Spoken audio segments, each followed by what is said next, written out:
Hey guys, welcome back. BDCKR here. We're back with Season 9, Episode 28 of our weekly Q&A video/podcast.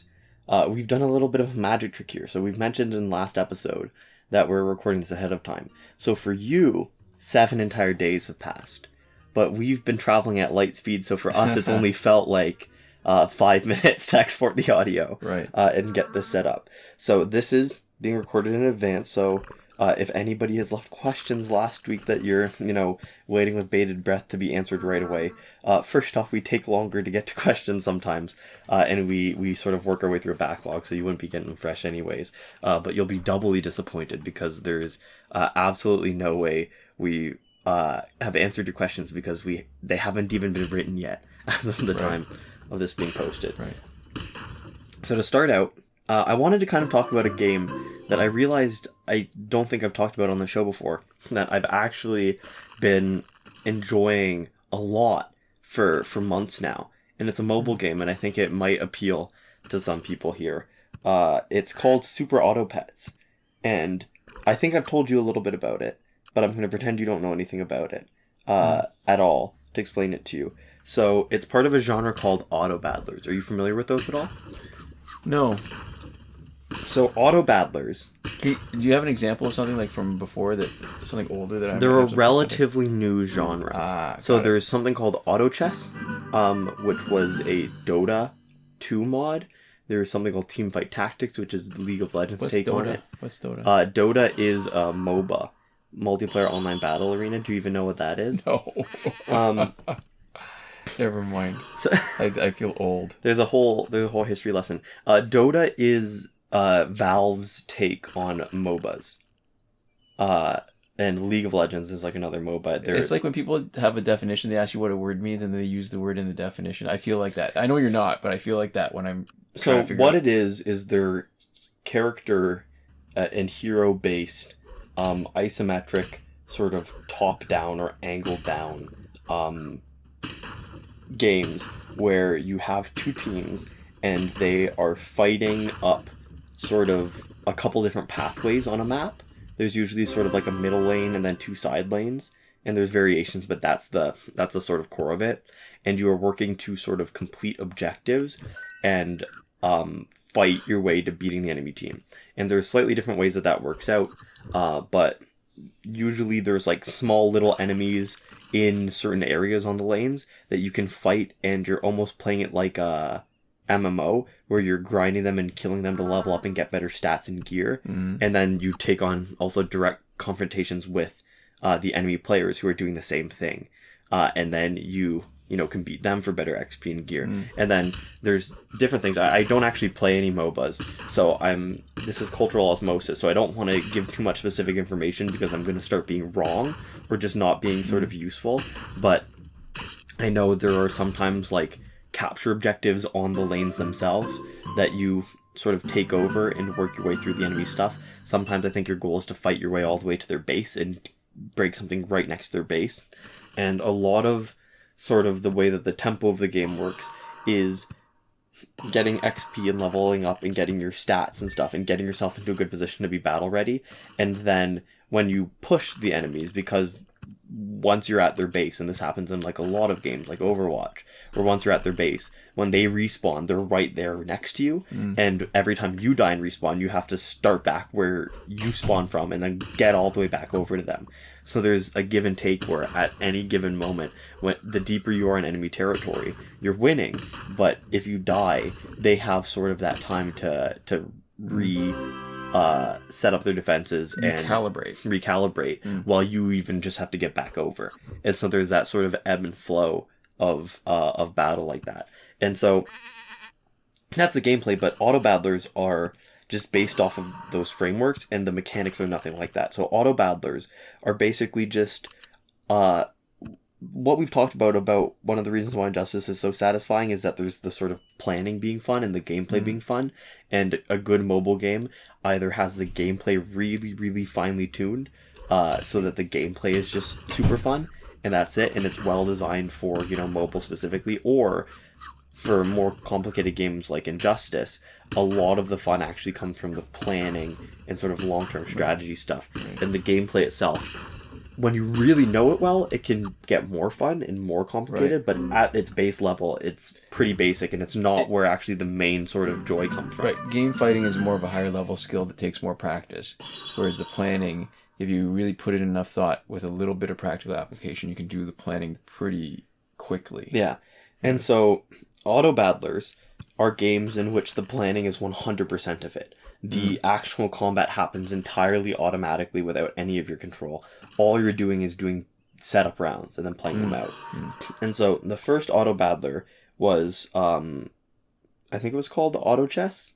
And the idea was that you would have a certain amount of gold every turn to buy units with. And then you would buy units, set up their configuration. It was on like a sort of chessboard grid style arena. And then set them off and let them go. And then there were certain, added levels of complexity, like certain people belong to factions, and when you had enough people of a given faction on the board, you would get certain global bonuses. When you held more gold back, you would get sort of, what's the term? Interest on the gold. So there was an advantage for basically saying, I think I can win these fights, I'm going to push my luck. And then, I don't remember if it was Auto Chess or the other games that did this, but there was also some combat rounds where you'd be fighting real enemies, and some where you'd essentially be doing that grinding, right? Where you'd be fighting predetermined enemy teams that weren't actually real players, where you'd have an opportunity to sort of earn more gold, or basically skill checks, where your goal was to not lose instead of specifically beating other people. Right. And so these games were very popular. There's a lot of them. And Super Auto Pets is a really sort of stripped down and simplified version of the Auto Battler. Instead of this sort of huge possibility space of like a whole chessboard, right? And all of these mechanics around interest and everything. All you get is 10 gold every turn. Units cost 3 gold by default. There's some stuff that can change this, but basically all units are the same cost no matter what. There's no interest, so there's no value in holding anybody back. And during each turn, basically you have a certain number of units, a certain number of pieces of food, which are like equipment or stat boosts that you can drop on the units. Then you can freeze units to keep them and for later, and then you can roll, which costs 1 gold every time, to sort of refresh your shop. And that's basically the core of it. And instead of being sort of fantasy characters or characters from another video game like League of Legends or Dota, they're all little animals, and they're actually all animals based off of the Unicode emojis. And that's what their icons are. And so it's pretty easy to wrap your head around. It doesn't take that long to play it. And what I also really like about it is the main mode, Arena, is also asynchronous and casual. So one of the things about auto chess is that you would go into a team, you would play with a certain pool of people, and you'd be playing against these same people over and over and over again. And so you'd have a certain amount of time each round to set up your team, you'd have a certain amount of time to do, whatever, and then you'd be thrown into these rounds. And Super Auto Pets plays at whatever speed you want, because it's just matching you up against somebody who's at approximately, or not approximately, who's at the same sort of round number as you are. So you're always getting teams where they've had the same sort of opportunity as you, but in between rounds you can take as long as you want, and you can literally like leave it and come back a different day and finish that set of 10. And so it's this really sort of nice, and it tickles my brain in a similar way as like setting up gears in Injustice does, where there's combinations, there's sort of gambits. As the rounds progress, you get access to better and better units, but you've already sort of committed a bunch of resources into the units that you have. So there's compelling sort of opportunities to pivot your team, and there's a lot of sort of decision making. It's a game entirely sort of about those decision making, right. And then you can see very quickly whether those choices that you've made have paid off or not. And so I find it a really sort of satisfying thing. And the great thing is that it's free. It's got a couple of microtransactions, but the microtransactions are A, very cheap, and B, feel substantial. The game is getting a lot of support, so when I started playing, there was like 2 packs, and now there's a 3rd pack, and they also do a rotating weekly pack. And I had a lot of fun with the game. I thought it was great. And the rotating weekly pack has been so good as to make me not even really want to play the old packs anymore, just because it keeps it so fresh and sort of a shifting experience. That gives me sort of new challenges and new little puzzles to figure out.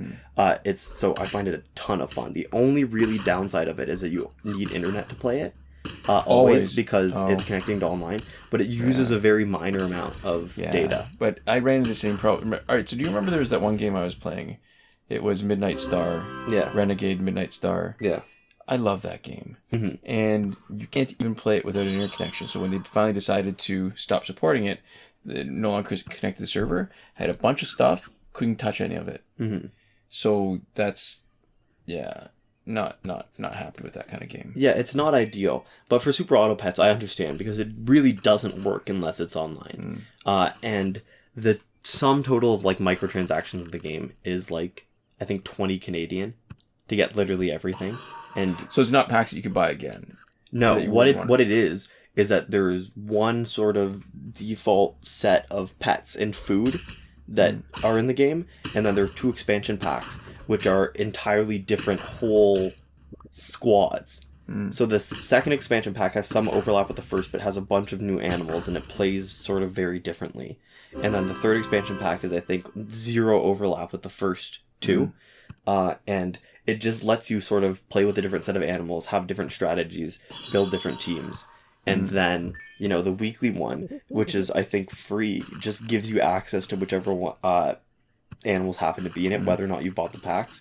And so you can get sort of the fun you want out of it without ever spending any money. And you can even get new content, and sort of, in my opinion, what the best new content is without spending any money.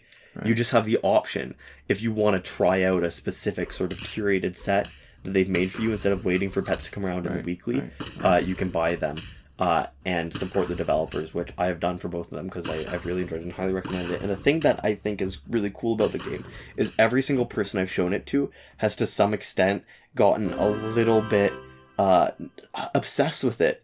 Isn't the right word, but has gotten pretty into it. A little hooked. A little hooked. It's got a really fun gameplay hook, so every time I've shown it to people, and it doesn't necessarily last for a super long time, people have gotten burned out. Out of the people I've shown, I think only maybe 2 or 3 still play it on a regular basis at all, but it is a really sort of inherently satisfying little game. It's got cute art style.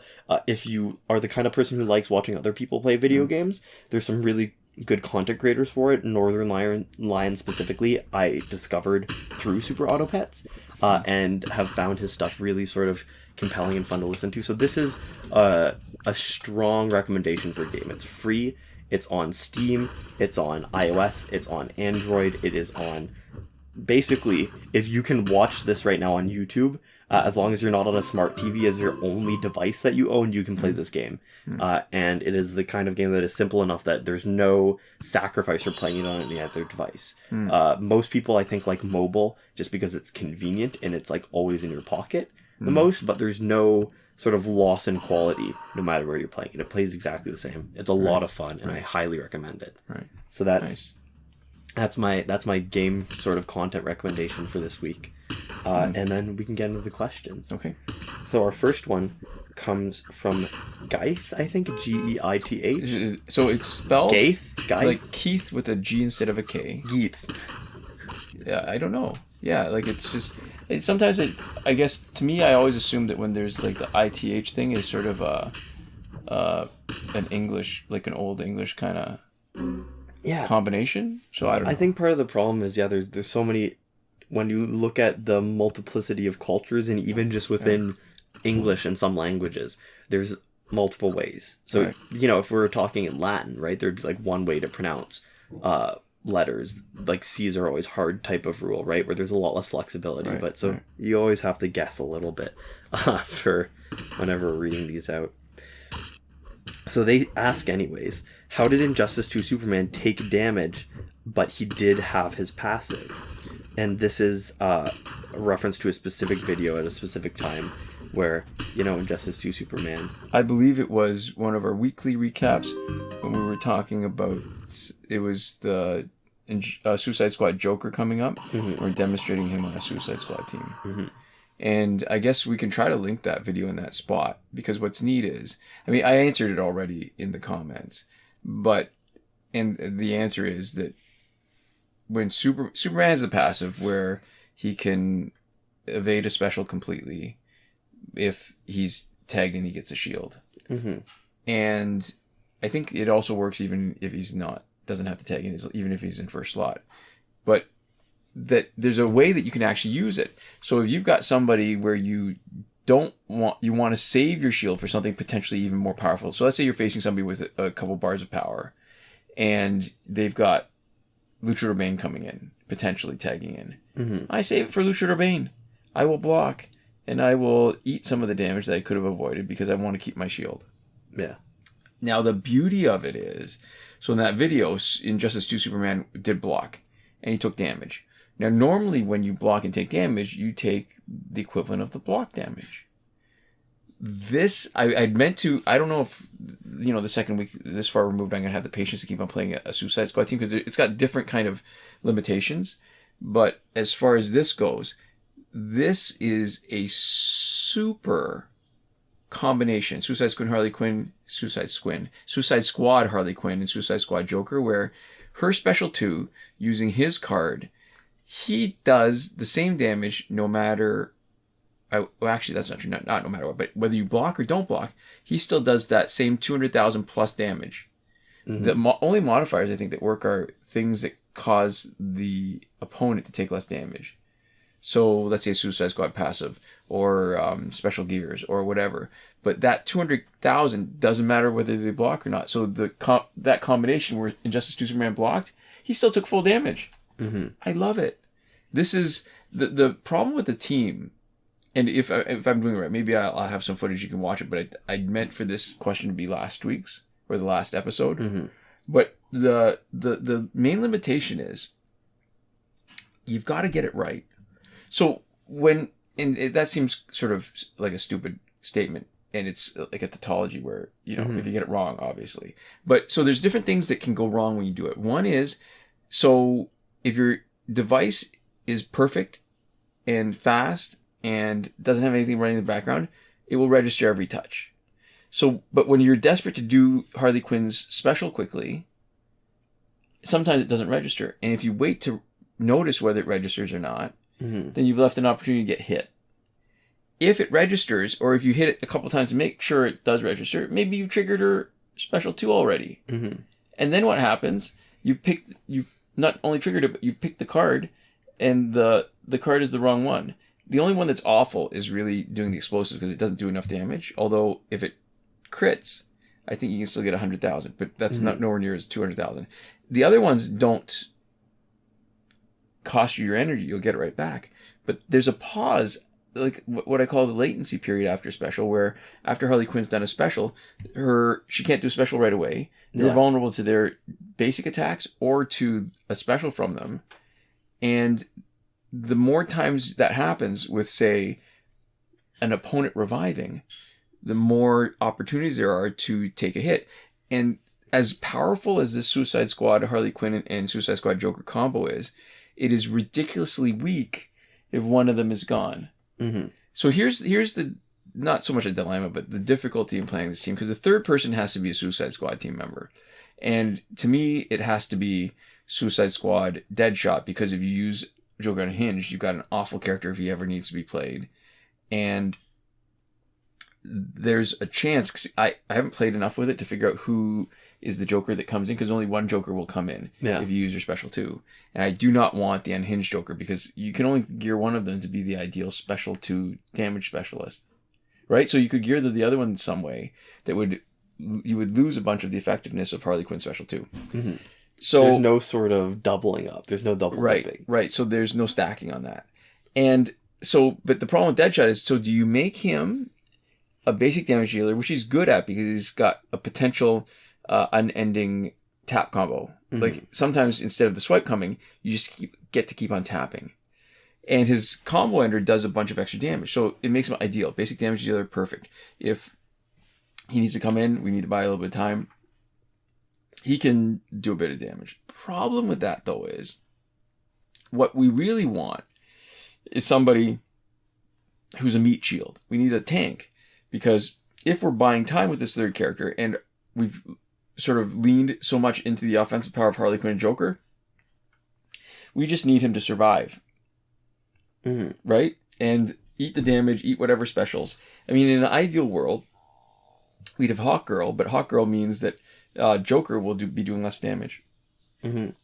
And we don't really want to do that. Like, we want to get... To me, the what makes this team so much fun and so special is when Joker comes in, he has no time on his clock, and he's done 600,000 damage in the fight. That's always cool. That's fun. I mean, that only really shows up in the actual, like, stats page, so it's a very nerdy sort of fun to take from it, but it is very fun to see it. Yeah, yeah. And we've talked about this before, right? It's how sometimes the game, if you're not doing something specific to have fun, most of the time what you really want to do is just get through the fight quickly. Yeah. But this is one of those times where it's just, I love this. It's just so much fun doing Mm-hmm. it. And even though I'm playing Harley Quinn, I've been playing Harley Quinn more, like this Suicide Squad Harley Quinn more, I still can't get away from using the Astro Harness because as much damage as they do, there's just too many situations where there is a revive, where you have to tag her out and tag her back in to get her power back. And each one of those is an opportunity to mess up and lose the fight. Mm-hmm. So there we go. Is that everything we want to cover for that? I think so. I mean, it was really just an Injustice 2 Superman question. And what happened? Fair enough. And what happened was he blocked. And we know that. Yeah. But it was... I think this is more an appreciation of how good this is with the weakness, which means that the AI, if they're playing our team against, an opponent and we're the defense team, Yeah. it doesn't translate very well because you need to really play it a certain way. But when you do play it well and you get things right, man, it is a sweet, sweet team. Mm-hmm. Yeah. So our next question comes from Omnipotent Kai, and they say, hey, is it worth it buying the Survivor Pack with Scorpion and Lobo? So there's one thing, when I was growing up, and this is going to be a digression about the name Omnipotent Kai, Yeah. I was exposed to so many more words through reading than I was through discussion. Oh, is this going to be about not knowing how things are pronounced? So to me, I used to, until I met somebody who knew the word,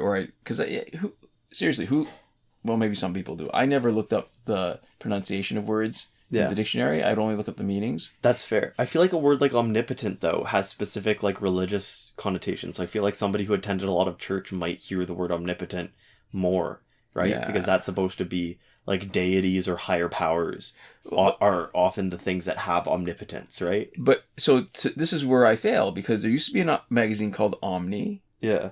And I knew potency was power. I knew the word meant all-powerful, omnipotent.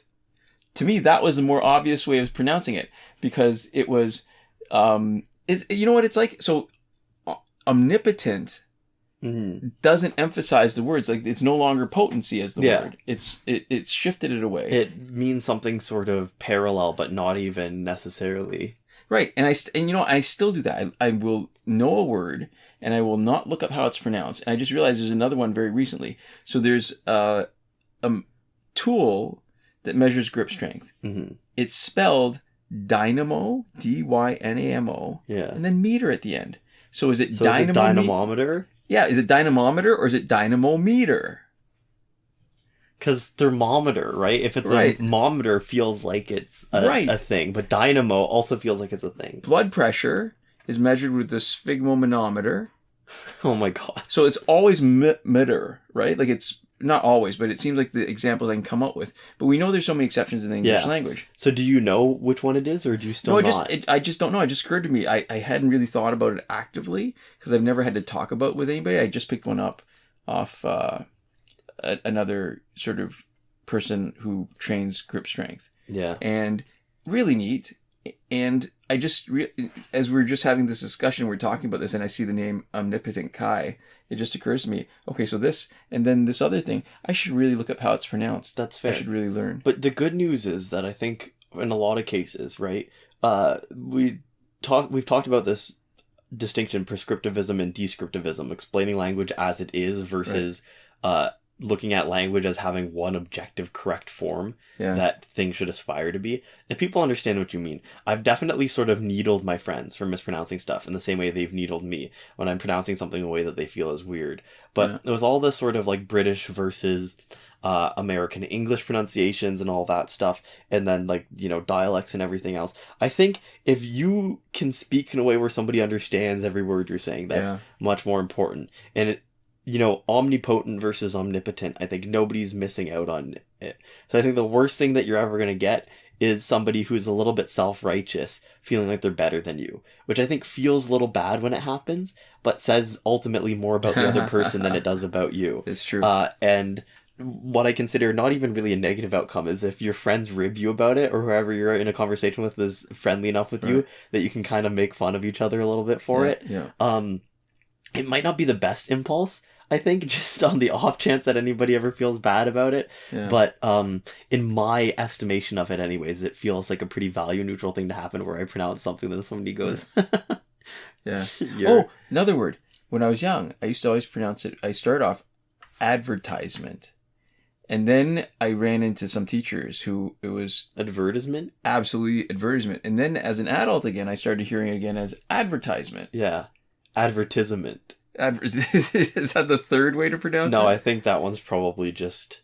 I see, after the conversation we just had, I am hesitant to say wrong, but I would say not in common use. Advertisement. It sounds like Yogi Bear. Hey, boo-boo, it's an advertisement. I like that.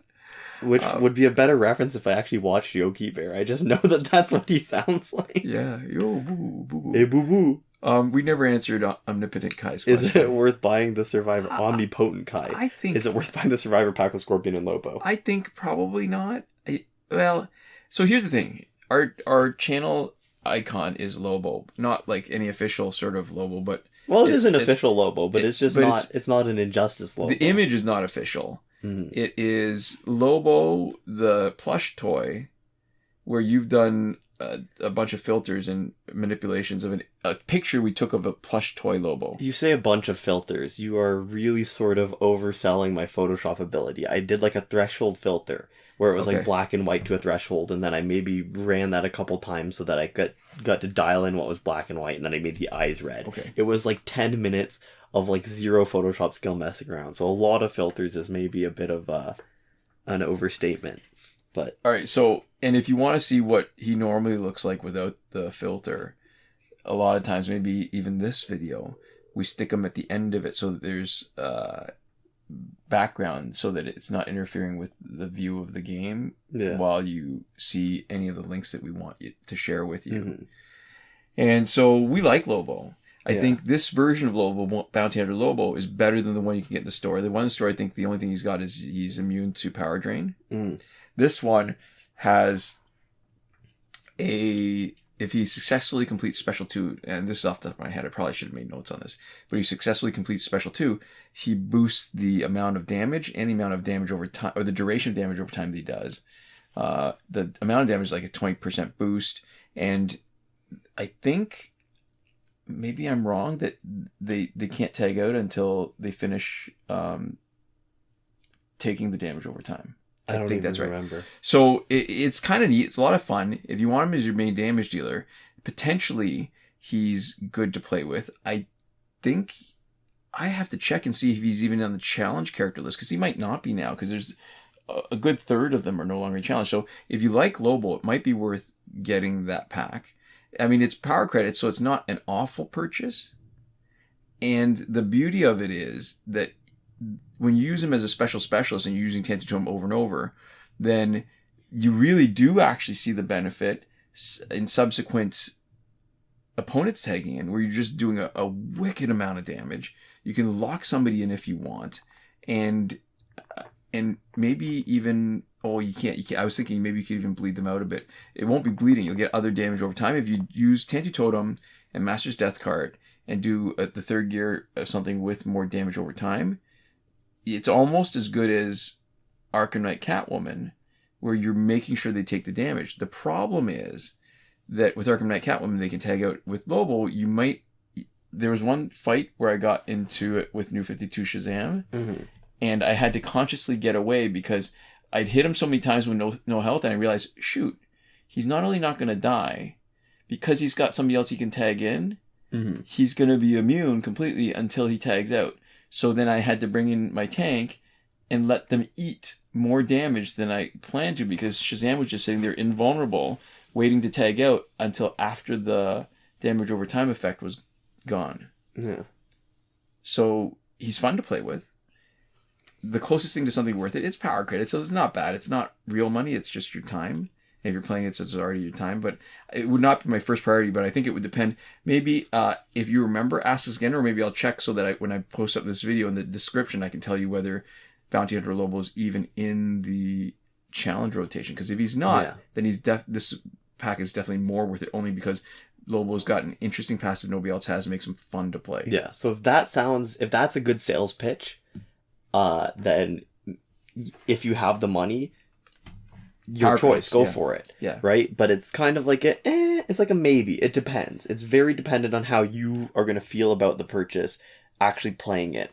And it's not like one of those really easy recommends. It's not like, you go into a store and there's that thing that you wanted on clearance for 90% off. It's like The problem you have to work around with Lobo, though, is that because when you tag in and if you rely Master's Death card, which shoves them back a little bit for your second bar of power, his first hit will whiff unless you wait.